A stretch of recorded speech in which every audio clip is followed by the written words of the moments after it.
அண்மை செய்தி ஒன்று வந்திருக்கிறது. கடலூர் மாவட்டம் வேப்பூர் பகுதியில் நித்யா என்ற பெண் குடும்ப பிரச்சினை காரணமாக தனது 2 குழந்தைகளுடன் கிணற்றில் குதித்து தற்கொலை செய்து கொண்ட விபரீத அண்மை செய்தி இது. மூவர் தற்கொலை செய்து கொண்ட சம்பவம் அப்பகுதியில் பெரும் சோகத்தையும் பெரும் பரபரப்பையும் உண்டாக்கி இருக்கிறது.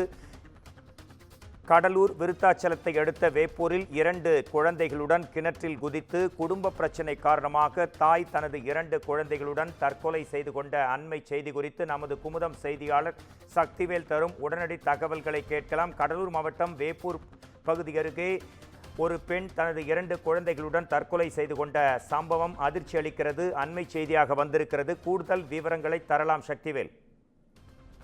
நிச்சயமாக மோகன்ராஜ், கடலூர் மாவட்டம் விருதாச்சலம் அடுத்த வேப்பூர் பகுதிக்கு உட்பட்ட மேற்கு தெருவைச் சேர்ந்தவர் அன்பழகன். இவரது மனைவி 24 வயது மதிக்கத்தக்க நித்யா. இவர்கள் இருவருக்கும் திருமணமாகி 5 வருடங்களுக்கு மேலான நிலையில் கடந்த 1 வருட காலமாக கணவன் மனைவிக்கு இடையே அடிக்கடி சண்டை வந்ததாக கூறப்படுகிறது.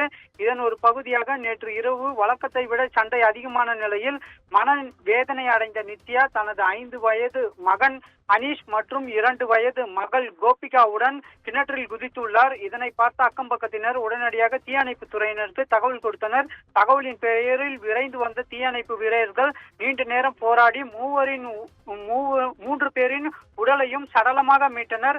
இது குறித்து வேப்பூர் காவல்துறையினர் வழக்கு பதிந்து விசாரணையும் மேற்கொண்டு வருகின்றனர். மீட்கப்பட்ட 3 உடலையும் பிரேத பரிசோதனைக்காக வேப்பூர் அரசு மருத்துவமனைக்கு கொண்டு சென்றுள்ளனர்.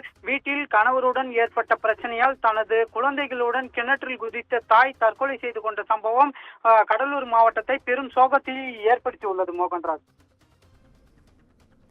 5 வயது ஆண் குழந்தை, 2 வயது பெண் குழந்தை, நித்யா என்ற தாய் என 3 பேர் கிணற்றில் குதித்து தற்கொலை செய்து கொண்ட அதிர்ச்சி தகவல் குறித்த அண்மை தகவல்களை தந்ததற்கு நன்றி சக்திவேல்.